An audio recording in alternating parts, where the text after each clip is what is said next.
Hi hello నమస్తే అండి. మీరు చూస్తున్నారు సిఆర్కే వీడియోస్ 16. ఈరోజు వీడియోలో మనం అంగళ్ళకు సంబంధించి టమాటా ధరలు ఏ విధంగా ఉన్నాయి ఈ వీడియోలో తెలుసుకుందాం. ఈరోజు 12వ తారీఖు మే నెల 2025 సోమవారం. అంగళ్ళలో ధరలు చూసుకుంటే ఇవాళ నిన్నటితో పోలిస్తే పెరిగినాయండి. ఎంత పెరిగినాయి ఏమి ఎట్లా తెలుసుకుందాం.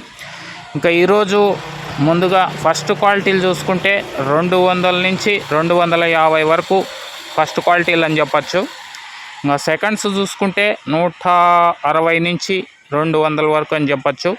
ఇంకా ఈరోజు టాప్ రేట్ల విషయానికి వచ్చినట్లయితే ఒక్కో మండీకి అక్కడక్కడ 270, 290, ఫైనల్ 300 రూపాయలు అయితే ఇవాళ టాప్ రేట్ పడిందండి. ఇది అంగళ్ళకు సంబంధించి టాప్ రేట్ల వివరాలు. వీడియోకి ఇంకా లైక్ కొట్టుకున్నా లైక్ కొట్టేసేయండి. కొత్తగా ఎవరైనా చూస్తుంటే సబ్స్క్రైబ్ చేసుకొని బెల్ బటన్ అయితే ఆన్ చేసి పెట్టేసుకోండి. నెక్స్ట్ మొలకల చెరువులో ఏం రేట్లు పోతాయి ఏమి ఎట్లా అనేసి అయితే తెలియజేస్తాను. Thank you. ఈ వీడియో ఎంతవరకు చూసినందుకు. మళ్ళీ వీడియోలో మళ్ళీ కలుద్దాం. ఇవాళ అంగళ్ళు టాప్ 300 రూపాయలు. Thank you.